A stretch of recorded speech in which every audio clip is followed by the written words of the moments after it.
رمضان کی تیاری۔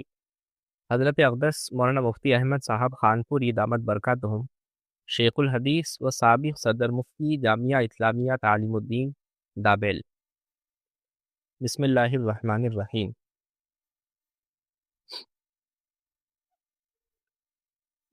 شہر رمضان الذی انزل فیہ القرآن ھدی للناس وبینات من الھدی والفرقان فمن شہد منکم الشہر فلیصم۔ وقال تعالی یا ایہا الذین آمنوا کتب علیکم الصیام کما کتب علی الذین من قبلکم لعلکم تتقون۔ محترم حضرات، رمضان المبارک کا مہینہ اب بہت قریب آ چکا ہے، اور آج اسی مناسبت سے چند باتیں عرض کروں گا۔ جیسی تقریب ویسی تیاری۔ رمضان کا مہینہ اللہ تبارک و تعالیٰ کی بہت بڑی نعمت ہے۔ جو چیز جتنی زیادہ اہم اور قیمتی ہوا کرتی ہے، اس کا اتنا ہی زیادہ اہتمام کیا جاتا ہے۔ مثلاً کسی کی یہاں کوئی تقریب ہو تو جیسی تقریب ہوتی ہے اسی مناسبت سے اس کے لیے تیاریاں کی جاتی ہیں۔ کسی تقریب کی تیاری 2-4 روز پہلے ہوتی ہیں، کسی کی 8-10 روز پہلے، کسی کی ہفتوں پہلے اور کسی کی مہینوں پہلے۔ کوئی بڑی شخصیت آنے والی ہو، مثلاً وزیر اعظم کا سورت میں دورہ ہونے والا ہو، تو وزیر اعظم کے دورے کی مناسبت سے اس کے استقبال کے لیے شہر کے اندر کچھ اصلاحات کی جاتی ہیں۔ اس کی زیب و زینت کا اہتمام کیا جاتا ہے اور بناؤ سنگھار کیا جاتا ہے، اور طرح طرح سے تیاریاں کی جاتی ہیں۔ تو جو شخص جتنی اہمیت اور توجہ کے قابل ہوتی ہے، اسی مناسبت سے اس کے استقبال کی تیاریاں بھی ہوا کرتی ہیں۔ اللہ تعالیٰ کی یہاں رمضان کا اہتمام، رمضان المبارک کا اللہ تبارک و تعالیٰ کی یہاں بھی بڑا اہتمام ہوتا ہے، اور نبی کریم صلی اللہ علیہ وسلم نے بھی مختلف طریقوں سے اس کی اہمیت کو امت کے سامنے واضح فرمایا ہے۔ اللہ تبارک و تعالیٰ کی یہاں اس کا اہتمام ہونا تو اس حدیث سے معلوم ہوتا ہے کہ نبی کریم صلی اللہ علیہ وسلم نے ارشاد فرمایا، رمضان المبارک کے لیے جنت کو مزین کیا جاتا ہے، اور ایک رمضان سے دوسرے رمضان تک سنوارا جاتا ہے۔ یعنی ایک رمضان ختم ہونے سے لے کر دوسرا رمضان شروع ہونے تک پورے 11 مہینے آنے والے رمضان کی خاطر جنت کو مزین کیا جاتا ہے۔ ویسے جنت تو ایسی جگہ ہے کہ اللہ تعالیٰ کی کون سی نعمت اور خوبی ایسی ہوں گی جو وہاں نہ ہو۔ وَلَكُمْ فِيهَا مَا تَشْتَهِي أَنفُسُكُمْ وَلَكُمْ فِيهَا مَا تَدَّعُونَ۔ اور جو تمہارا جی چاہیں وہ ساری چیزیں وہاں موجود ہیں، اور وہاں تو ایسی ایسی چیزیں ہیں کہ حدیث پاک میں آتا ہے، یعنی نہ کسی آنکھ نے دیکھا نہ کسی کان نے سنا، بلکہ کسی کے دل میں بھی اس کا تصور اور خیال تک بھی نہ آیا۔ یعنی ہماری خیالی پرواز جتنی ہو سکتی ہے اس سے بھی بہت زیادہ جنت کے اندر موجود ہے۔ حالانکہ جنت تو پہلے ہی سے مزین، بنی بنائی، سنوری سنواری موجود تھی، اس کے باوجود اللہ تبارک و تعالی رمضان المبارک کے لیے سنوارتے اور مزین کرتے ہیں۔ اس سے اندازہ لگایا جا سکتا ہے کہ رمضان المبارک کا اللہ تبارک و تعالی کے یہاں کیسا اہتمام ہوتا ہے۔ اس کے علاوہ جنت کے دروازے کھول دیے جاتے ہیں، شیاطین مقید کر دیے جاتے ہیں۔ بہرحال قدرت کی طرف سے یہ سب اہتمام کیے گئے۔ اس سے معلوم ہوا کہ اللہ تبارک و تعالی چاہتے ہیں کہ اس مہینے میں میرے بندے ساری چیزوں سے کٹ کر میری طرف متوجہ ہو جائیں۔ اسی لیے تو وہ سارے اسباب جو اس راہ میں رکاوٹ بن سکتے تھے، ان کو دور کرنے کا قدرت کی طرف سے انتظام کیا گیا۔ بھوک اور بیداری ٹریننگ کا گر۔ شیطان رکاوٹ بن سکتا تھا تو حدیث پاک میں آتا ہے کہ شیاطین کو مقید کیا جاتا ہے، اس کے پاؤں میں بیڑیاں ڈال دی جاتی ہیں۔ نفس رکاوٹ بن سکتا ہے تو اس کے لیے اللہ تبارک و تعالیٰ نے انتظام کیا کہ روزہ رکھو۔ روزے میں آدمی بھوکا پیاسا رہتا ہے، رات کو تراویح میں بیداری ہوتی ہے۔ آدمی کی قوت بہیمیہ، حیوانی قوت کو روزے کے ذریعے باندھ دیا جاتا ہے، اس کو قابو میں رکھنے کی کوشش کی جاتی ہے، اور شیطانی قوت بھی اس سے قابو میں آتی ہے۔ حدیث پاک میں آتا ہے، شیطان انسان کی رگوں میں ایسے حرکت کرتا ہے اور گھومتا ہے جیسے خون جس طرح رگوں میں دوڑتا ہے، اسی طرح شیطان انسان کے اندر پیوست ہو کر اپنے اثرات ڈالتا ہے۔ حدیث پاک صلی اللہ علیہ وسلم میں حضور پاک صلی اللہ علیہ وسلم فرماتے ہیں، اس کے ان راستوں اور ناکوں کو بھوک کے ذریعے بند کرو۔ لہذا شیطانی اثرات کو بھی دور کرنے کی کوشش کی جاتی ہے، اور حیوانی و بہیمی اثرات کو بھی دور کیا جاتا ہے۔ اسی لیے بھوکا اور پیاسا رکھا جاتا ہے۔ جیسے شکاری جانور کو اگر شکار کے لیے سدھانا ہو تو اس کو سدھانے کے واسطے بھوکا رکھا جاتا ہے۔ آپ نے سرکس کے اندر درندے دیکھے ہوں گے، ان سے باقاعدہ کھیل کرایا جاتا ہے، اور اس کے لیے ان کو ٹریننگ دی جاتی ہے۔ ان کو ٹرین کرنے کے لیے 2 چیزیں کی جاتی ہیں۔ نمبر 1 تو ان کو بھوکا رکھتے ہیں، اور نمبر 2 دوسرے بیدار رکھتے ہیں۔ بیداری اور بھوک کے نتیجے میں وہ قابو میں آ جاتے ہیں۔ اگر کھانا کھلا دیا اور آرام مل گیا تو پھر وہ کسی کے قابو میں نہیں آ سکتے۔ اسی طرح وہ ساری رکاوٹیں جو بندے کو اللہ تبارک و تعالیٰ سے دور کرنے والی تھی، اللہ تبارک و تعالیٰ کے ساتھ رشتہ قائم کرنے کے لیے جو چیزیں رکاوٹ بنتی تھیں، ان کے سارے راستے بند کر دیے گئے۔ گویا اللہ تعالیٰ چاہتے ہیں کہ ان دنوں میں اور اس مہینے میں بندے مجھ سے جڑیں، ان کا ایک خاص ربط اور تعلق اللہ تبارک و تعالیٰ کی ذات سے قائم ہو۔ رمضان کا اہتمام اور حضور صلی اللہ علیہ وسلم حضور اکرم صلی اللہ علیہ وسلم نے بھی اس مہینے کی اہمیت مختلف طریقوں سے امت کے سامنے پیش فرمائی۔ ویسے تو آدمی جب ہر مہینے کا چاند دیکھیں تو دعا سکھلائی گئی ہے، ہلال خیر و رشد، کہ یہ آنے والا چاند بھلائی اور ہدایت لے کر آویں، اور یہ دعا بھی کی جائے، اللہم اہلہ علینا بالیمن والایمان والسلامت والاسلام ربی و ربک اللہ۔ اے اللہ، اس مہینے کے چاند کو ہمارے اوپر امن اور ایمان کے ساتھ اور سلامتی کے ساتھ ہوگا، یعنی آنے والا یہ مہینہ ہمارے لیے ساری خوبیاں اور نعمتیں لے کر آوے۔ ویسے تو ہر مہینے کا چاند جب دیکھا جائے اس وقت یہ دعا پڑھنی چاہیے۔ نبی کریم صلی اللہ علیہ وسلم نے ہر موقع کی دعا بتلائی۔ یہ بھی نبی کریم صلی اللہ علیہ وسلم کی امت پر نہایت درجہ شفقت ہے، کیونکہ آنے والا وقت آدمی کے لیے کیا حالت لے کر آتا ہے یہ معلوم نہیں۔ اس لیے نبی کریم صلی اللہ علیہ وسلم نے یہ دعا سکھلائی کہ اس دعا کا اہتمام کریں، تاکہ اس کی برکت سے اگر حالات دیگر ہوں تو اللہ تعالیٰ اس کو آسان کر دیں۔ یہ تو ہماری بدقسمتی کی بات ہے کہ ہم ان چیزوں کا اہتمام نہیں کرتے۔ امت پر حضور صلی اللہ علیہ وسلم کی شفقت ہے۔ کوئی آدمی نیا کپڑا پہنے تو اس وقت کی دعا بتلائیں، اس لیے کہ یہ نیا لباس آدمی کے لیے کیا خیر اور کیا شر لے کر آنے والا ہے یہ معلوم نہیں۔ حضور صلی اللہ علیہ وسلم نے دعا تلقین فرمائی، اللہم لک الحمد، آنت کسوتنی اسألوک خیرہ و خیر ما صنع لہ۔ اس میں جو بھلائی ہو اور جن مقاصد کے لیے استعمال ہوتا ہے، ان میں سے اچھے مقاصد کا میں تجھ سے سوال کرتا ہوں، اور جو برائی ہو اور جن مقاصد کے لیے استعمال ہوتا ہو، ان میں جو برے مقاصد ہے ان سے میں تیری پناہ چاہتا ہوں۔ لباس پہن کر آدمی کبر اور غرور میں مبتلا ہو سکتا ہے، دوسرے کی تحقیر کر سکتا ہے۔ لباس پہن کر یوں سوچ سکتا ہے کہ کوئی عورت مجھے دیکھے، میری زینت کی طرف توجہ کرے۔ اگر ایسی نیت ہوئی تو حدیث پاک کے اندر اس پر لعنت آئی ہے۔ گویا ان ساری برائیوں سے پناہ چاہی گئی اور خیر مانگی گئی۔ سواری کا جانور آئے تو دعا سکھلائی گئی، جس خیر کے لیے پیدا کیا گیا وہ عطا فرما۔ اسی طرح کوئی آدمی نئی گاڑی لے کر آوے تو بھی یہی دعا کرے۔ ہم گاڑی تو نہیں لے آتے ہیں لیکن ان دعاؤں کا اہتمام نہیں کرتے، جس کا نتیجہ یہ ہوتا ہے کہ حادثات اور مصائب کا شکار ہو جاتے ہیں۔ بہرحال حاصل یہ ہے کہ نبی کریم صلی اللہ علیہ وسلم کی نہایت درجہ شفقت ہے کہ ہر موقع کی دعا سکھلائیں۔ آدمی ایک وقت اور زمانے سے دوسرے زمانے میں منتقل ہو رہا ہے، جیسے رات گزری اور دن میں داخل ہو رہا ہے، دن ختم ہوا رات میں داخل ہو رہا ہے، تو دعا سکھلائی۔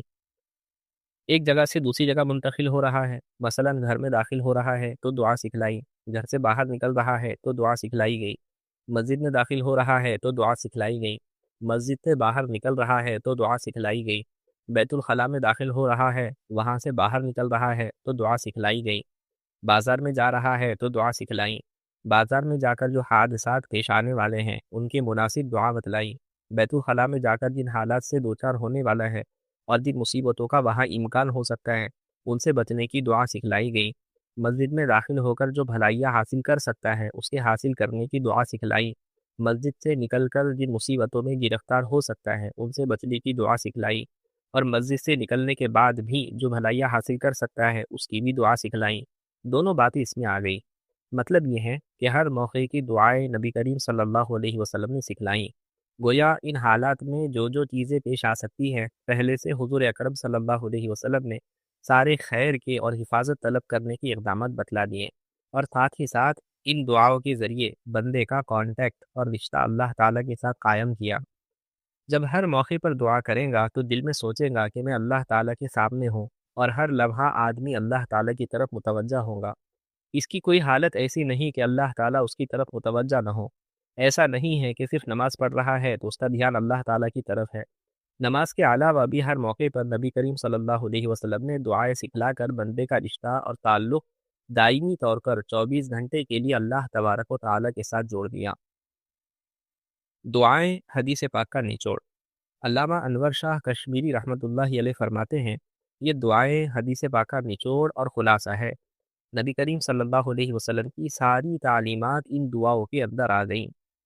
ایک چیز کی تڑپ، بہرحال حضور اکرم صلی اللہ علیہ وسلم نے نئے چاند کو دیکھتے وقت جو دعائیں بتلائی ہیں وہ تو اپنی جگہ پر ہے، لیکن ساتھ ہی ساتھ رجب کے مہینے کا چاند دیکھیں تو ایک زائد دعا بھی بتلائی، اللہم بارک لنا فی رجب و شعبان و بلغنا رمضان۔ اے اللہ تو ہمارے لیے یعنی ہماری عمر میں رجب و شعبان کے مہینے میں برکت دے اور ہم کو رمضان تک پہنچا دے۔ گویا ابھی رمضان کا مہینہ آنے کے 2 مہینے باقی ہیں، اور پہلے ہی سے دعا کے ذریعے بندے کے دل میں ایک چیز کی تڑپ اور طلب پیدا کی جا رہی ہے۔ اتنا مبارک مہینہ آنے کو اب تو صرف 2 ہی مہینے باقی رہ گئے ہیں۔ اے اللہ جب 2 مہینے ہی باقی رہ گئے ہیں تو کہیں ایسا نہ ہو کہ اس مبارک مہینے کی برکتیں حاصل ہونے سے پہلے ہی میرے لیے دنیا سے رخت سفر باندھنے کی گھڑی آ جائے۔ اے اللہ مجھے موقع دے، مجھے اتنی زندگی دے کہ اس مہینے کو پا لوں، اس کی برکتیں حاصل کر لوں۔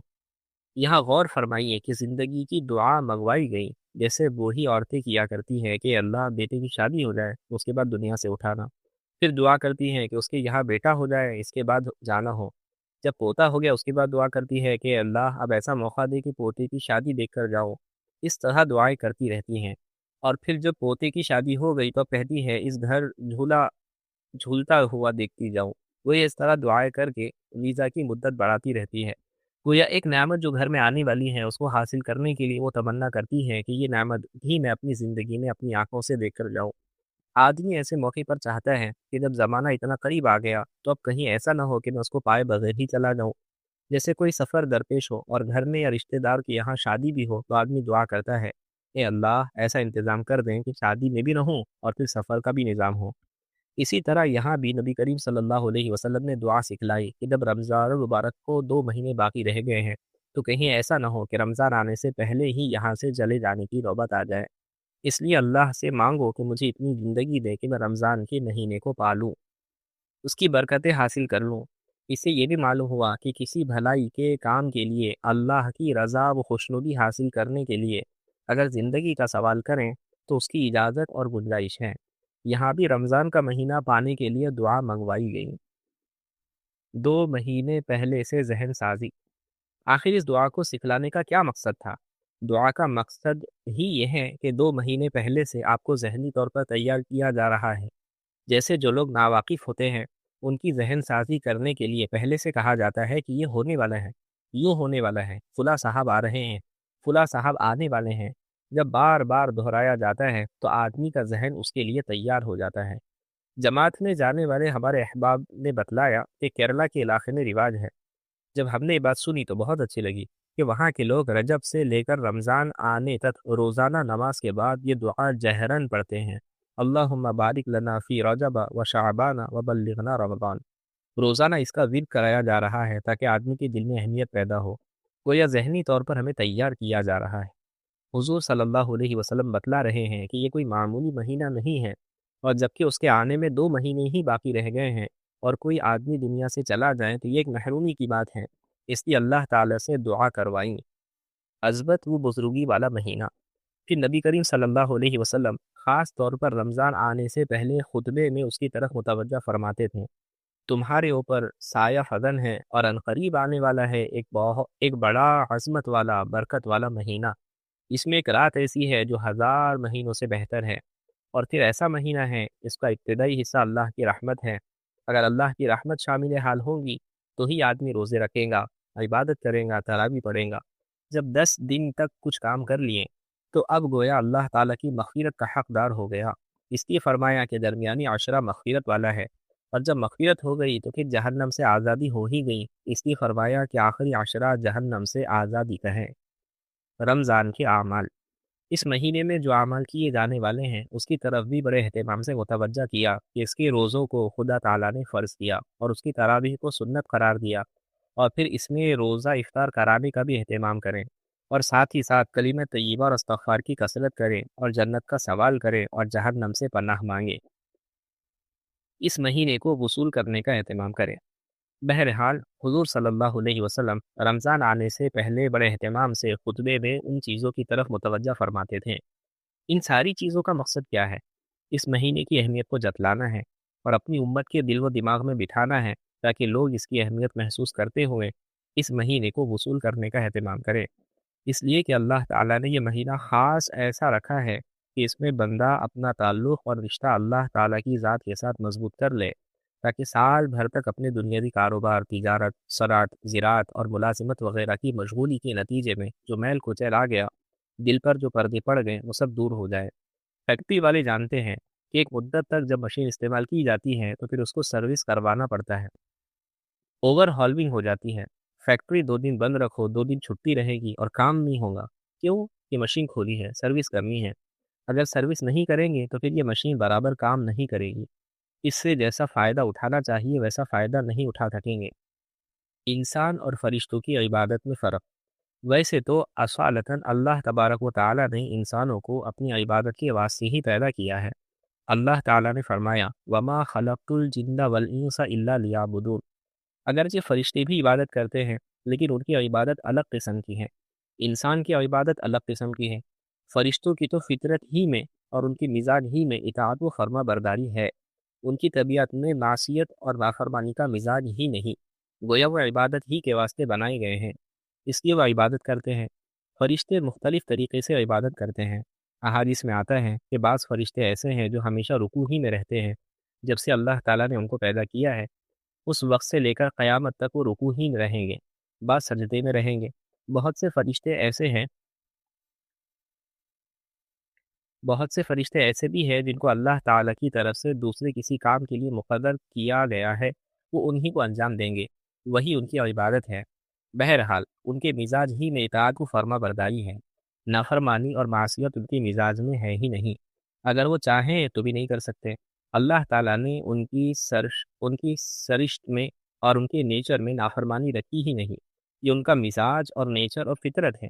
اس کے برخلاف اللہ تبارک و تعالیٰ نے انسان کو ایسا بنایا کہ اس کے اندر دونوں چیزیں رکھی ہیں، معصیت بھی رکھی ہیں اور اطاعت بھی رکھی ہیں، فرما برداری بھی رکھی ہیں اور نافرمانی کا بھی اختیار دیا ہے۔ اختیار کے استعمال پر انعام اور سزا۔ اب اسی اختیار کے استعمال کے بعد اگر وہ اللہ تبارک و تعالیٰ کی اطاعت و فرما برداری کرتا ہے، اللہ تعالیٰ نے جن کاموں کے کرنے کے لیے فرمایا ہے ان کو انجام دیتا ہے، جن سے بچنے کا حکم دیا ان سے بچنے کا اہتمام کرتا ہے، تو اللہ تعالیٰ کا قرب حاصل ہوتا ہے، اللہ تعالیٰ راضی ہوتے ہیں اور جنت میں بھیجتے ہیں۔ اور اگر کرنے کے کاموں کو نہیں کرتا، بچنے کے کاموں سے نہیں بچتا، تو اللہ تعالیٰ ناراض ہوتے ہیں، جہنم میں بھیجتے ہیں۔ اب اس کو اختیار ہے، اگرچہ کرنے والی ذات تو اللہ تعالیٰ ہی کی ہے، لیکن آدمی اپنا اختیار استعمال کرے گا تو اللہ تعالیٰ اس کے مطابق اس کے اسباب مہیا کریں گے، اور اسی ارادے اور اختیار کے استعمال کرنے پر اگر اچھی جگہ میں استعمال کیا تو اللہ تعالیٰ کی طرف سے انعام، اور بری جگہ میں استعمال کیا تو سزا ملے گی۔ جنت میں ٹھکانہ۔ گویا اس کے مزاج میں رکاوٹ بھی ہے اور ساتھ ہی ساتھ نفس کے اندر تقاضا اور داعیت بھی۔ نافرمانی کی خواہشات ہیں جو ابھر رہی ہیں، اور وہ خواہشات اللہ کی اطاعت و فرما برداری سے روکنا چاہتی ہیں، لیکن وہ انہیں دباتا ہے اور اللہ تعالیٰ کی نافرمانی سے اپنے آپ کو بچاتا ہے۔ یوں سوچتا ہے کہ کل کو اللہ تعالیٰ کی یہاں جواب دینا ہے، وَأَمَّا مَنْ خَافَ مَقَامَ رَبِّهِ وَنَهَى النَّفْسَ عَنِ الْهَوَىٰ فَإِنَّ الْجَنَّةَ هِيَ الْمَأْوَىٰ۔ جو آدمی یہ سوچ کر ڈرا کہ اللہ تعالیٰ کے سامنے کھڑا ہونا ہے اور جواب دینا ہے، اور اس ڈر سے اپنے نفس کو خواہشات سے روکا، تو اس کے لیے اللہ تبارک و تعالیٰ کے یہاں جنت ٹھکانہ ہے۔ حساب و کتاب کے استحضار کی قیمت۔ گویا یہ استحضار اور تصور کہ مجھے اللہ تبارک و تعالیٰ کے سامنے حاضر ہو کر جواب دینا ہے، دنیا میں جو کچھ کیا ہے اس کی پوچھ کچھ ہوں گی، حساب کتاب ہوگا، تو میں کیا جواب دوں گا، یہ سوچ کر اپنے آپ کو گناہوں اور نافرمانیوں سے بچاتا ہے۔ گویا نافرمانی کے تقاضے موجود ہے، خواہشات کا تقاضا موجود ہے، گناہوں کا داعیات بھی موجود ہے، گناہوں پر ابھارنے والے جذبات اندر ہیں جو ابھار بھی رہے ہیں، اس کے باوجود وہ اپنے آپ کو اس سے بچا کر اللہ تبارک و تعالیٰ کی اطاعت اور فرما برداری کرتا ہے، تو اللہ تبارک و تعالیٰ کی یہاں اس کی بڑی قیمت ہے اور جنت کا وعدہ کیا گیا ہے۔ فرشتوں کو یہ نہیں کہا گیا کہ تم بھی یہ کرو، بلکہ انسان کو کہا گیا کہ یہ کرو۔ جنت کی نعمتوں سے فائدہ انسان کے لیے۔ جنت کی ہر نعمت سے فائدہ بھی انسان ہی اٹھائے گا، فرشتے نہیں اٹھا سکتے، اس لیے کہ انسان کی راہ میں رکاوٹ تھی، اس کے باوجود اس نے عبادت کی، تو اس کی قدر و قیمت بھی اللہ تبارک و تعالیٰ کی یہاں بہت زیادہ ہے۔ جیسے ایک آدمی ہے جس کی آنکھیں بھی ہیں اور کوئی عورت اس کو دعوت نظارہ بھی دے رہی ہے، کوئی رکاوٹ بھی نہیں ہے، نفس کا تقاضا بھی ہے، اس کے باوجود وہ اپنے آپ کو یہ سوچ کر روکتا اور بچاتا ہے کہ اگر اس نامحرم عورت کو دیکھوں گا تو اللہ تعالیٰ کے یہاں کیا جواب دوں گا۔ باری تعالیٰ نے جو حکم دیا ہے، کل للمؤمنین یغضوا من ابصارہم، نگاہیں نیچی رکھیں، اس لیے مجھے اپنی نگاہیں نیچی رکھنی چاہیے۔ نبی کریم صلی اللہ علیہ وسلم نے ارشاد فرمایا، جو دیکھتا ہے اس پر بھی اللہ کی لعنت، اور جس کو دیکھ رہا ہے اس پر بھی اللہ کی لعنت۔ حضور صلی اللہ علیہ وسلم نے یہ بھی ارشاد فرمایا، جس نے کسی نامحرم عورت کی خوبصورتی اور خوبیوں کی طرف دیکھا، قیامت میں اس کی آنکھوں میں پگھلا ہوا سیسا ڈالا جائے گا۔ یہ ساری چیزیں سوچ کر وہ اپنے آپ کو روکتا ہے، تو واقعتاً اس نے اللہ تعالیٰ کے حکم کو بجا لانے کی اور اللہ تعالیٰ کی نافرمانی سے اپنے آپ کو بچانے کی کوشش کی، اور اپنے آپ کو مشقت میں ڈال کر مجاہدہ برداشت کر کے تکلیف اٹھا کر اللہ کا حکم پورا کیا، گناہ سے اپنے آپ کو بچایا، تو اللہ تعالیٰ کے یہاں اس کی بڑی قدر و قیمت ہے۔ کمال کی چیز، ایک آدمی اندھا ہے جو کہتا ہے میں نے ان آنکھوں سے کسی نامحرم عورت کو نہیں دیکھا اور میں نے آج تک ٹی وی بھی نہیں دیکھی، تو اس سے کہا جائے گا کہ بھائی تیرے پاس آنکھیں ہی نہیں، اگر تو دیکھنا چاہتا تو بھی نہیں دیکھ سکتا، اگر تو نے نہیں دیکھا تو کون سا کمال کیا جب تیرے اندر دیکھنے کی صلاحیت ہی نہیں ہے۔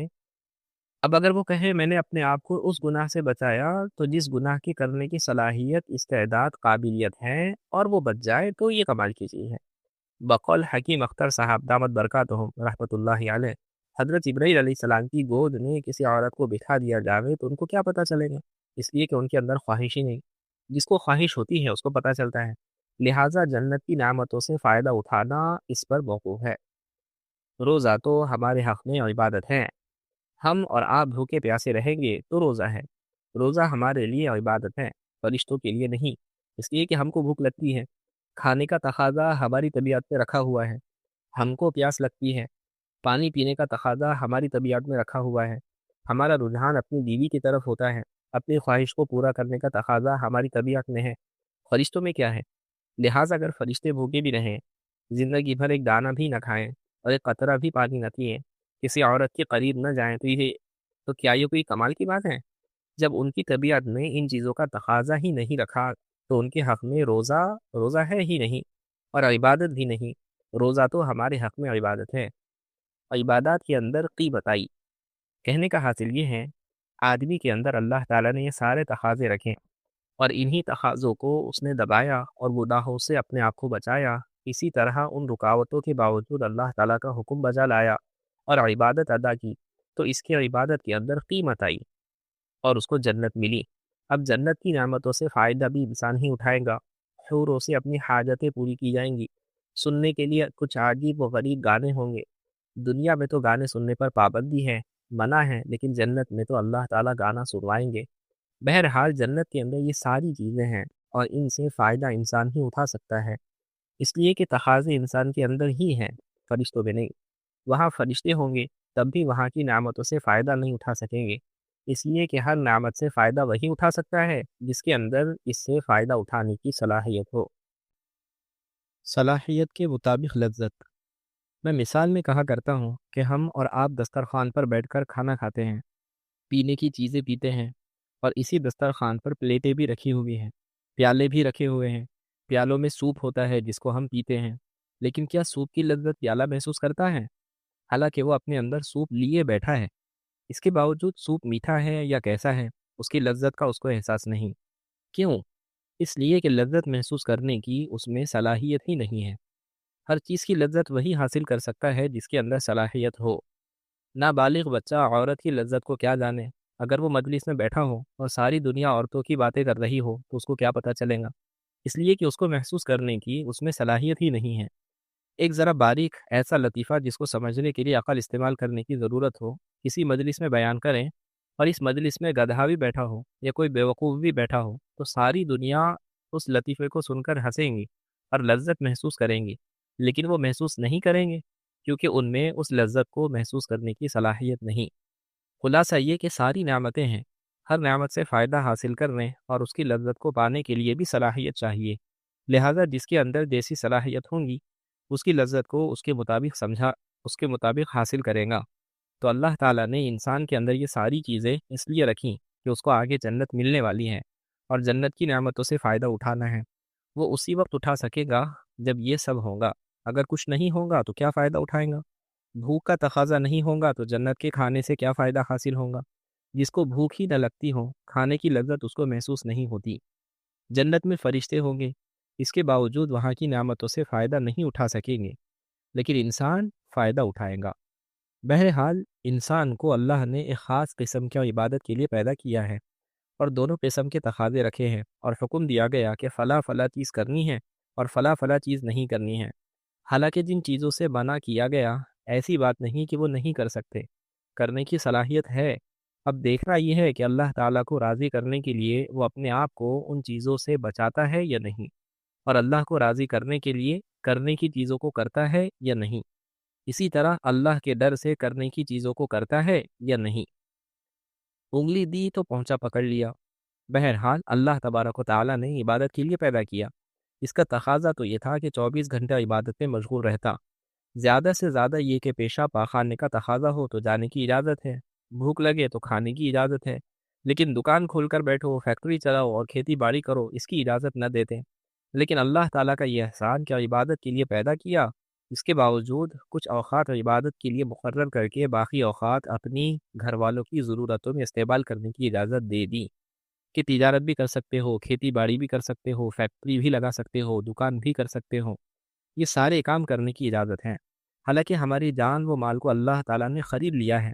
ان اللہ اشتری من المؤمنین انفسهم واموالهم بان لهم الجنہ، اللہ تعالیٰ نے ہماری جان و مال کی قیمت دے دی ہے۔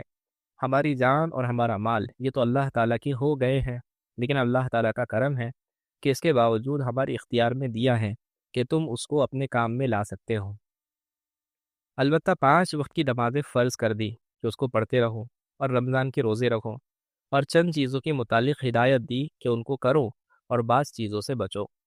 لیکن جب اجازت ملی تو انسان کی عادت ہے کہ انگلی دو تو پہنچا پکڑے، لہٰذا اجازت کا نتیجہ یہ ہوا کہ کاروبار میں ایسے لگے کہ 1 سے 2، 2 سے 3، 3 سے 4 فیکٹریاں لگا لی، یہ کرو وہ کرو، فلاں بھی خریدو، فلاں چیز بھی ہونی چاہیے، 1 کی 2، 2 کی 3 اور 3 کی 4 دکانیں لگائیں، اور بس کاروبار پہ ایسا مشغول ہوا کہ ایسا سمجھتا ہے کہ میں اسی لیے آیا ہوں، عبادت کو بھول ہی گیا۔ اور اگر کسی کو نماز کی توفیق ہوتی ہے تو وہ بھی جب اذان کی آواز سنتا ہے تو گھڑی دیکھتا ہے کہ ابھی تو 15 منٹ ہے، اتنی جلدی مسجد میں جا کر کیا کریں گے؟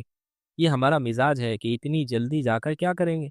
یعنی ہمارے کرنے کا کام تو یہ ہے جس میں ہم مشغول ہیں، اور کچھ کام تو ہمارے کرنے کا ہے ہی نہیں۔ جماعت کھڑی ہونے میں ابھی 15 منٹ کی دیر ہے، وہاں تو صرف بیٹھے بیٹھے انتظار ہی کرنا ہے، اور تو کچھ کرنا ہی نہیں ہے۔ اور جب نماز کا وقت ہوا تو اب نماز کی تیاری میں لگا، اور بھاگا دوڑا حواس باختہ آتا ہے اور جلدی جلدی وضو کرتا ہے، اور جب امام صاحب کو دیکھا کہ رکوع میں ہے تو چھلانگ لگائیں اور رکوع میں شامل ہو گیا، اور جیسے تیسے نماز پوری کی، اور سلام پھیرنے کے بعد سنت اور وطر پڑھی نہ پڑھی کہ پھر بھاگا۔ 5 وقت کی نماز فرض 5 وقت کی نماز فرض تھی، اس کا یہ حال ہے۔ اور یہ تو پڑھنے والوں کا حال ہے، بعض وہ ہے جو جماعت سے پڑھتے ہی نہیں، اپنے گھر یا فیکٹری کے کمرے میں یا اپنی دکان میں پڑھ لیتے ہیں۔ بعض وہ ہیں جنہیں دن بھر وقت ہی نہیں ملتا، شام کو گھر جا کر 3 وقت کی نماز ایک ساتھ پڑھتے ہیں۔ پوچھو کیوں؟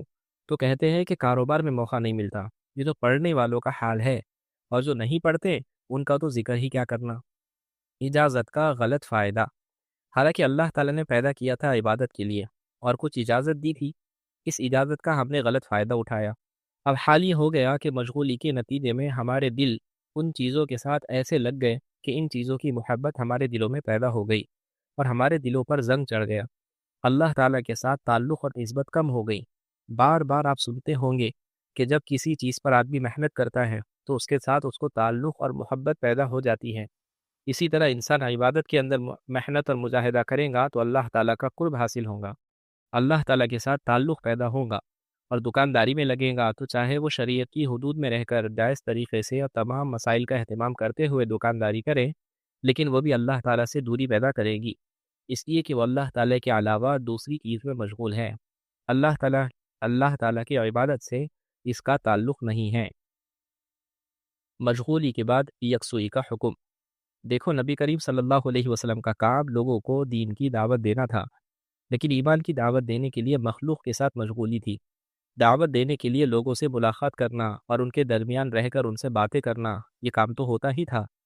اس طرح مخلوق کے ساتھ میل جول رہتا تھا، تو باری تعالیٰ نے فرمایا یا ایہا المزمل قم اللیل الا قلیلا نصفہ او انقص منہ قلیلا فاذا فرغت فانصب والی ربک فرغب۔ حضور صلی اللہ علیہ وسلم کا کام، کاروبار، کھیتی باڑی اور دکانداری تو نہیں تھا۔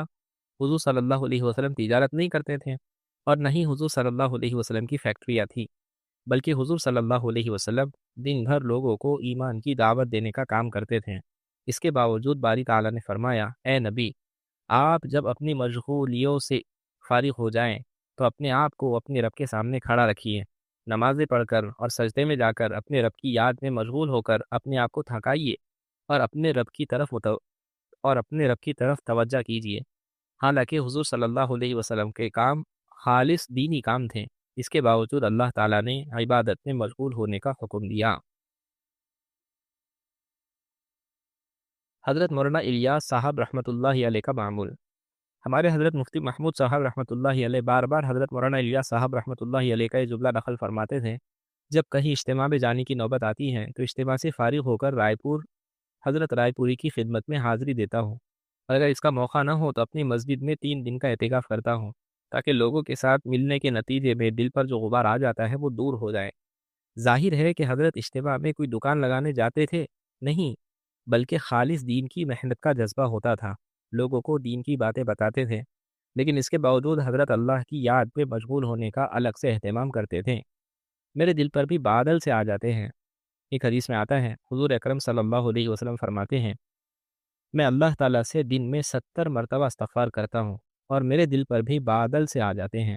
اس کی شرح میں علماء فرماتے ہیں کہ لوگوں کے ساتھ میل جول کے نتیجے میں اللہ تبارک و تعالیٰ کے ساتھ تعلق میں جو فرق آتا تھا، اسی فرق کو لیغان علی قلبی سے تعبیر فرمایا۔ حالانکہ حضور صلی اللہ علیہ وسلم کو اسی لیے بھیجا گیا تھا، اس کے باوجود اس محنت میں مخلوق کے ساتھ تعلق رہتا تھا، اللہ تعالیٰ کی طرف سے توجہ ہٹ کر دوسری طرف لگی ہوتی تھی۔ جیسے بیوی اگر بچے کے کام میں مشغول ہو تو اگرچہ وہ بچہ میاں بیوی دونوں کا ہے، لیکن جب تک وہ بچے کے کام میں لگی رہیں گی، شوہر کی طرف توجہ نہیں ہو سکتی۔ تو جس طرح سے بچے میں مشغولی کے باوجود بیوی شوہر کی طرف متوجہ ہونے کو ضروری سمجھتی ہے، اگرچہ وہ بھی شوہر ہی کا کام ہے، ٹھیک اسی طرح دینی جد و جہد خالص اللہ تعالیٰ کا کام ہے، لیکن اس کے باوجود اللہ تعالیٰ کی عبادت اور اس کی طرف توجہ کرنے کی ضرورت ہے۔ 1 مہینہ میرے لیے فارغ کر لو۔ خلاصہ یہ ہے کہ یہ سارے کام شرعی حدود کی رعایت کے ساتھ جائز ہے، لیکن اس کے کرنے کے نتیجے میں دل پر اثر ہوتا ہے، دل میں میل آتا ہے، دل پر پردے پڑ جاتے ہیں، دل میلا سا ہو جاتا ہے۔ باری تعالیٰ فرماتے ہیں کہ بھئی 1 مہینہ میرے لیے فارغ کر لو تاکہ سروس ہو جائے۔ دل کا میل سمجھ میں نہیں آتا۔ رمضان میں حضرت شیخ نور اللہ برقدہ کے یہاں جب اکابرین میں سے کوئی آتا تھا تو شیخ 10-11 بجے ان کا بیان ضرور رکھواتے تھے۔ حالانکہ حضرت شیخ کی خانقاہ میں مستقل بیان کرنے والے حضرت مولانا عبید اللہ صاحب رحمۃ اللہ علیہ تھے، لیکن جب کوئی بڑا تشریف لاتا تھا تو حضرت ان کا بیان رکھواتے تھے۔ ایک مرتبہ حضرت مولانا علی میاں صاحب نور اللہ مرقدہ تشریف لائے تو ان کا بیان رکھا۔ حضرت نے بیان فرمایا کہ یہ رمضان المبارک کا مہینہ بیٹری چارجنگ کا مہینہ ہے۔ بیٹری استعمال کرتے کرتے جب ڈاؤن ہو جاتی ہیں تو اس ڈاؤن بیٹری کو چارج کر کے استعمال کے قابل بنایا جاتا ہے۔ دنیا کے معاملے میں یہ ساری چیزیں ہماری سمجھ میں آتی ہیں، لیکن مصیبت یہ ہے کہ دل کا میل سمجھ میں نہیں آتا اور اس کے دور کرنے کی فکر نہیں ہوتی۔ کپڑا استعمال کرتے کرتے میلا ہو جاتا ہے، سال بھر اس کو دھوتے ہیں اور پہنتے ہیں، ہر چیز کا یہ حال ہے۔ تو جب دنیاوی کاروبار میں لگیں گے تو اس کی وجہ سے دل پر دنیا کا میل آ جاتا ہے، اس پر پردے پڑ جاتے ہیں۔ اللہ تبارک و تعالیٰ نے رمضان کا مہینہ خاص طور پر اسی میل کو دور کرنے کے لیے رکھا ہے۔ اس مہینے میں آدمی اپنے آپ کو اللہ تبارک و تعالیٰ کی عبادت کے لیے فارغ کر رہے ہیں۔ اپنے کاموں کا نظام بنائیے۔ حضرت شیخ نور اللہ مرقدہ نے فضائل رمضان میں لکھا ہے کہ بھائی 1 مہینہ اللہ تعالیٰ کی عبادت کے لیے فارغ کر لو، خاص طور پر اللہ کی عبادت کے لیے فارغ کر لو، اور جتنا ہو سکے اپنے آپ کو عبادت میں لگانے کی فکر کرو، اس لیے کہ آدمی کو چاہیے کہ وہ اپنے کاموں کا نظام بنائے۔ اگر کوئی کام ایسا ہو جس کو 1 مہینے تک مؤخر اور ڈیلے کر کے رمضان کے بعد کر سکتے ہو تو اس کو ڈیلے کر دو، دوسرے کام کم سے کم کر دو اور زیادہ سے زیادہ وقت عبادت کے اندر لگاؤ اور اللہ تعالیٰ کی عبادت کے لیے اپنے آپ کو فارغ کر لو۔ باری تعالیٰ فرماتے ہیں، شہر رمضان الذی انزل فیہ القرآن ھدی للناس وبینات من الہدی والفرقان۔ رمضان کا مہینہ جس میں قرآن پاک اتارا گیا وہ لوگوں کی ہدایت کے لیے اتارا گیا، تو اللہ تبارک و تعالیٰ نے اس آیت میں رمضان کا خاص اہتمام بتلایا۔ روزہ تو تقوی آنے کا راستہ ہے۔ اس مہینے میں آدمی اللہ تبارک و تعالیٰ کے ساتھ تعلق پیدا کرنے کے لیے مختلف قسم کی عبادتیں کرتا ہے۔ ان میں سے بعض عبادتیں وہ بھی ہیں جو خالص اسی مہینے میں کی جاتی ہیں، اور الحمدللہ اہل علم اس کا اہتمام بھی کرتے ہیں۔ یا ایہا الذین آمنوا کتب علیکم الصیام کما کتب علی الذین من قبلکم لعلکم تتقون، اے ایمان والو تم پر روزے فرض کیے گئے جیسے تم سے اگلی امتوں پر فرض کیے گئے تھے تاکہ تمہارے اندر تقوی آ جائیں۔ تو روزے فرض ہے اور اس کا اہتمام بھی کرتے ہیں، لیکن روزے کے حقوق کی ادائیگی بھی ہونی چاہیے۔ روزہ تو تقوی آنے کا راستہ ہے۔ علماء لکھتے ہیں کہ روزے کے نتیجے میں آدمی کی قوت بہیمیہ یعنی حیوانی قوت ٹوٹتی ہے، اور قوت بہیمیہ ہی وہ قوت ہے جس کے نتیجے میں آدمی شہوتوں کو پورا کرنے کے پیچھے پڑتا ہے۔ جب روزے کے نتیجے میں وہ ٹوٹے گی تو گناہوں سے بھی بچیں گا، اور اس طرح تقوی اس کے اندر آئیں گا۔ روزے کی حقیقت، حضرت تھانوی نور اللہ مرقدہ فرماتے ہیں، روزے کی حقیقت صبح صادق سے غروب آفتاب تک 3 چیزوں، نمبر 1 کھانے، نمبر 2 پینے، اور نمبر 3 اپنی بیوی کے ساتھ صحبت کرنے سے رکے رہنا ہے۔ حالانکہ کھانا کوئی ناجائز اور حرام نہیں، بلکہ شریعت کی حدود میں رہ کر حلال کمائی کے ذریعے سے حاصل ہوا ہے۔ اس کے باوجود اس سے روک دیا گیا، اس لیے کہ اللہ تعالیٰ نے حکم دیا ہے، تو اس کے حکم کی وجہ سے ایک حلال چیز سے اپنے آپ کو روک دیا۔ روزے کے متعلق حدیث پاک میں آتا ہے کہ حضور صلی اللہ علیہ وسلم نے فرمایا کہ باری تعالیٰ فرماتے ہیں، الصوم لی وانا اجزی بہ، روزہ میرے لیے ہے اور میں اس کا بدلہ دوں گا۔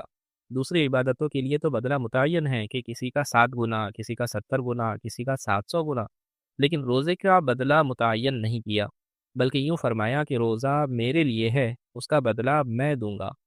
اس کی وجہ یہ ہے کہ دوسری عبادتوں کا تو پتہ بھی چلتا ہے، لیکن روزہ ایک ایسا عمل ہے کہ اگر آدمی روزے سے ہو تو دوسروں کو پتہ نہیں چلے گا جب تک کہ روزے دار خود نہ بتلائیں۔ مثلا گھر والوں کو بتلایا کہ سحری کی ہے اس لیے میں کھانا نہیں کھاؤں گا تو پتہ چلے گا، ورنہ روزہ معلوم کرنے کی کوئی دوسری علامت نہیں ہے۔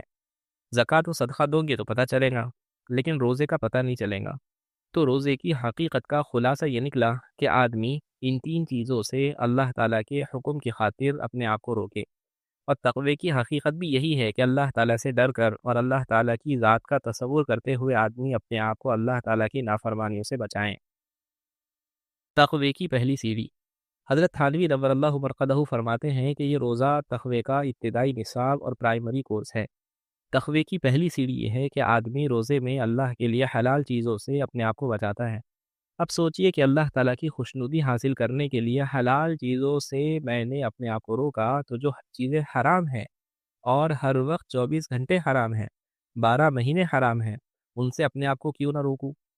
روزے میں ادنا سے ادنا آدمی چاہے وہ کیسا ہی گیا گزرا اور فاسق و فاجر کیوں نہ ہو، اگر گرمی کا زمانہ ہے، پیاس کی شدت محسوس ہو رہی ہے، روزے دار اپنے کمرے میں ہے، کمرے کی کنڈی لگی ہوئی ہے، فریز بھی موجود ہے، اس میں ٹھنڈا پانی بھی موجود ہے، تب بھی کیسا ہی فاسق و فاجر مسلمان کیوں نہ ہو، اگر اس نے روزہ رکھ لیا تو کیا وہ اس بند کمرے میں پانی پیے گا؟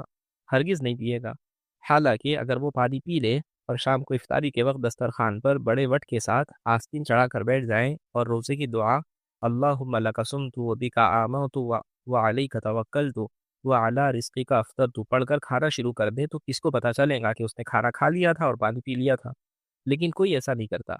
وہ سوچتا ہے میں نے روزہ رکھا ہے اور اللہ تعالیٰ دیکھ رہا ہے، میں روزہ کیسے توڑ دوں؟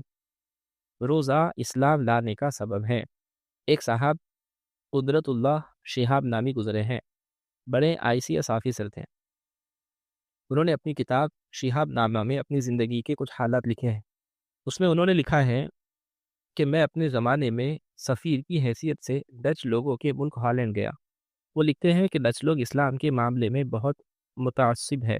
ویسے تو سارا یورپ اس صفت سے متصف ہے کہ اسلام کے نام سے پیٹ میں درد شروع ہو جاتا ہے، لیکن ڈچ لوگ اس سے زیادہ متعصب ہے۔ بچہ جب پیدا ہوتا ہے تو جیسے بچے کی پیدائش پر تاریخ ولادت نوٹ کرانی پڑتی ہے، میونسپلٹی میں جا کر فارم بھرا جاتا ہے، اس بچے کا نام، باپ کا نام اور ماں کا نام نوٹ کرایا جاتا ہے، اسی طرح ان کا مذہب نوٹ کرایا جاتا ہے۔ تو ڈچ لوگوں کے یہاں جب بچہ پیدا ہوتا ہے اور فارم بھرا جاتا ہے تو مذہب کا خانہ پور نہیں کیا جاتا، بلکہ اس کو خالی رکھا جاتا ہے کہ بچہ جب بڑا ہوگا تو وہ اپنی سمجھ سے جو مذہب اختیار کرے گا وہ اس خانے میں لکھا جائے گا۔ اس لیے کہ یورپ والے انسانی آزادی کے قائل ہیں۔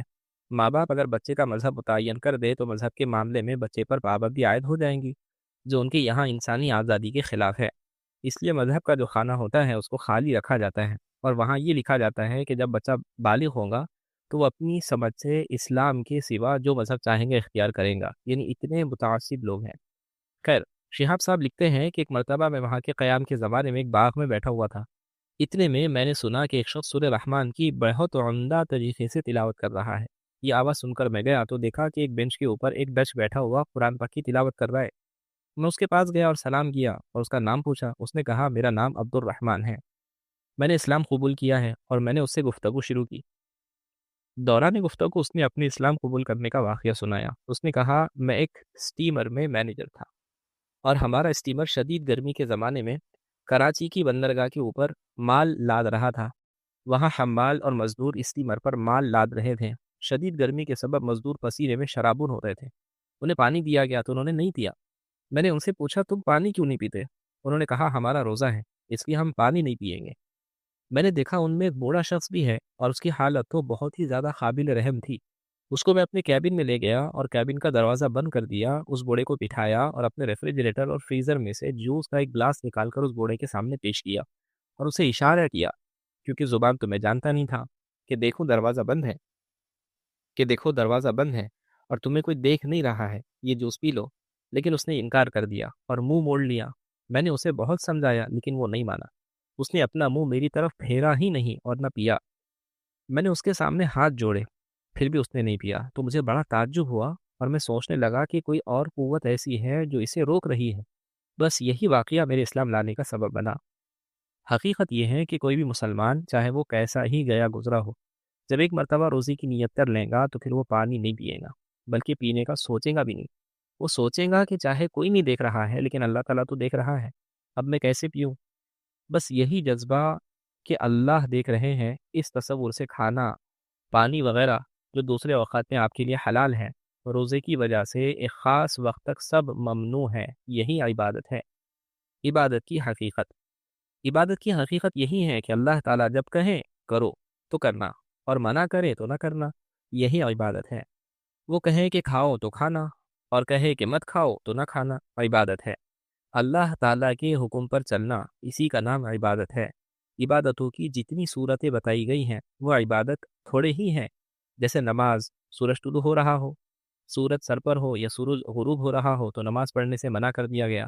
وہ یہ بتایا جا رہا ہے کہ نماز کے اندر عبادت اور بندگی کے جو معنی آئے ہیں وہ اللہ کا حکم اور شریعت کا حکم ہونے کی وجہ سے آئے ہیں، لہٰذا شریعت کہے کہ کرو تو کرنا عبادت ہے، اور منع کرے تو نہ کرنا عبادت ہے۔ بدعت کو بدعت اسی لیے کہا جاتا ہے کہ وہ شریعت کے بتلائے ہوئے طریقے کے مطابق نہیں ہے، حالانکہ بدعت کے بہت سارے کام عبادت کی صورتوں پر ہوتے ہیں، اس کے باوجود اس کو عبادت نہیں کہا جاتا، اس لیے کہ وہ شریعت کا حکم نہیں ہے۔ خلاصہ یہ ہے کہ ایک وقت وہ ہے کہ غروب آفتاب سے 1 منٹ پہلے ایک قطرہ پانی حلق سے نیچے اتر گیا تو روزہ ٹوٹ گیا اور آپ مجرم ہو گئے، آپ نے حرام کام کا ارتکاب کر لیا، اس کا کفارہ ادا کرنا ہوگا، 60 روزے مسلسل رکھنے پڑیں گے، اور غروب آفتاب کے بعد 1 منٹ لیٹ نہیں کر سکتے، اس لیے کہ غروب کے بعد افطاری میں تاخیر کرنے سے منع کیا گیا۔ اسی طرح روزے ایک معین تعداد کے ساتھ فرض کیے گئے ہیں، اس میں کمی زیادتی نہیں کی جا سکتی۔ اگلی امتوں پر روزوں کی ایک مقدار مقرر کر دی گئی تھی کہ 10 دن کے روزے مقرر کیے گئے تھے، تو انہوں نے اس میں کچھ روزے آگے بڑھا دیے، کچھ پیچھے بڑھا دیے، حالانکہ اس سے منع کیا گیا تھا۔ اسی لیے رمضان سے 1-2 روز پہلے روزہ رکھنے سے منع کیا گیا، عید کے دن روزہ رکھنے سے منع کیا گیا۔ ان ساری باتوں کا حاصل اور خلاصہ یہی ہے کہ اللہ تعالیٰ جب کوئی کام کرنے کو کہیں تو کرو، اور منع کرے تو رک جاؤ۔ کھانے کو کہیں تو کھاؤ، اس وقت نہیں کھاؤ گے تو گناہ گار ہوں گے، اور منع کرے تو رک جاؤ، اب اگر کھاؤ گے تو مجرم قرار دیے جاؤ گے۔ روزہ نہ لگنے کا علاج۔ خلاصہ یہ ہے کہ آدمی جب صبح صادق سے لے کر غروب آفتاب تک اپنے آپ کو ان چیزوں سے روکتا ہے جو حلال ہیں، تو سوچو کہ جو کام حرام ہے، جیسے نامحرم کو دیکھنا، بد نگاہی کرنا، ٹی وی دیکھنا، غیبت کرنا، گالی گلوچ کرنا، جھگڑا کرنا، غصہ کرنا، اور گناہ کے دوسرے سبھی کام جو اور دنوں میں حرام ہیں، 24 گھنٹے حرام ہیں، روزے کی حالت میں کیسے کیے جائیں گے اور کیسے حلال ہو جائیں گے؟ لیکن یہاں تو معاملہ یہ ہے کہ روزے میں ٹائم پاس نہیں ہوتا، لہٰذا وقت گزارنے اور ٹائم پاس کرنے کے لیے گناہ کے کام کیے جاتے ہیں، مثلاً ٹی وی دیکھنے بیٹھ جاتے ہیں، گناہوں کے ذریعے ٹائم پاس اسی لیے کیا جاتا ہے کہ روزہ نہ لگے، لیکن یہ نظریہ غلط ہے، گناہوں کی وجہ سے روزہ اور زیادہ لگے گا۔ حضرت شیخ نور اللہ مرقدہ نے فضل رمضان میں لکھا ہے کہ آدمی گناہ کا کام کرتا ہے تو روزہ لگتا ہے۔ ایک واقعہ لکھا کہ دو عورتیں تھیں، انہیں بہت زیادہ روزہ لگا، انہوں نے کسی کی غیبت کی تھی۔ حضور صلی اللہ علیہ وسلم نے فرمایا، انہوں نے مردہ بھائی کا گوشت کھایا ہے، ان کو قے کراؤ۔ جب قے کرائی گئی تو گوشت کے ٹکڑے نکلے۔ نبی کریم صلی اللہ علیہ وسلم کی برکت سے ایک معنوی چیز نے حقیقت کی صورت اختیار کر لی اور ان کو نظر بھی آ گئی، حالانکہ ان عورتوں کو روزہ اتنا لگا تھا کہ بھوک کی وجہ سے نڈھال ہو گئی تھی۔ اسی واقعے سے استدلال کرتے ہوئے حضرت شیخ نے لکھا ہے، اس سے معلوم ہوا کہ جو لوگ روزے کی حالت میں گناہوں کے کام کرتے ہیں انہیں روزہ زیادہ لگتا ہے، اور جو لوگ روزے کی حالت میں عبادت کرتے ہیں، نماز پڑھتے ہیں، تلاوت کرتے ہیں، ذکر کرتے ہیں اور گناہ نہیں کرتے، انہیں روزے کا پتہ بھی نہیں چلتا، چاہے سخت گرمی کے دن ہو تو بھی انہیں روزے کا پتہ نہیں چلتا۔ یہ تو انہی لوگوں کو پتہ چلتا ہے جو گناہوں کے کام کرتے ہیں۔ حقیقت یہ ہے کہ روزہ لگنے سے بچنے کے لیے نیکی کے کام کرنے چاہیے اور گناہوں سے بچنا چاہیے، چاہے جائے کہ اس کو اس وقت چاہے جائے کہ اس کو وقت گزاری کا ذریعہ بنا لیا جائے۔ خلاصہ یہ ہے کہ جب حلال چیزوں سے اپنے آپ کو بچایا تو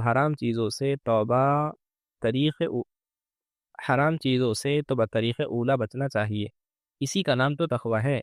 یہ کیفیت پیدا ہونی چاہیے، یہ سوچے کہ اللہ تعالیٰ کا قرب حاصل کرنے کے لیے اور اللہ تعالیٰ کو خوش کرنے کے لیے جب حلال چیزوں سے اپنے آپ کو بچایا تو حرام چیزوں سے تو بطریق اولا بچنا چاہیے۔ یہی استعداد اگر 24 گھنٹے کے لیے اور 12 مہینے کے لیے پیدا ہو جائے تو تقویٰ حاصل ہو جائے گا۔ تقوی کی حقیقت اور خلاصہ یہی ہے کہ اللہ تعالیٰ سے ڈر کر اپنے آپ کو اللہ تعالیٰ کی نافرمانی سے بچایا جائے۔ بد پرہیزی سے بچو۔ بہرحال رمضان میں ایک تو روزہ ہے، اور روزے کے اندر بھی آدمی اپنے اعضاء کو گناہوں سے بچانے کا اہتمام کریں۔ روزے کا فائدہ اسی وقت ہوگا جب آدمی اپنے آپ کو گناہوں سے بچائیں۔ اسی لیے روزے کی حالت میں جو لوگ گناہوں میں مبتلا رہتے ہیں انہیں تقویٰ حاصل نہیں ہوتا۔ جیسے دوا کے ساتھ بد پرہیزی کریں، دوا بھی کھا رہے ہیں اور بد پرہیزی بھی کر رہے ہیں، اس صورت میں دوا سے کیا فائدہ ہوگا؟ بھائی دوا سے فائدہ اسی وقت ہوگا کہ جس چیز سے بچنا چاہیے اس سے آدمی بچے۔ آپ نے ایئر کنڈیشن چلایا، ایئر کنڈیشن کی خاصیت کمرے کو ٹھنڈا کرنا ہے، لیکن آپ نے دروازہ اور کھڑکیاں کھلی رکھی ہے۔ اب اگر آپ کہو کہ ایئر کنڈیشن چل رہا ہے اور ٹھنڈک نہیں ہو رہی ہے تو لوگ کیا کہیں گے؟ یہی کہ جو دروازہ اور کھڑکیاں کھلی رکھی ہیں انہیں بند کرو۔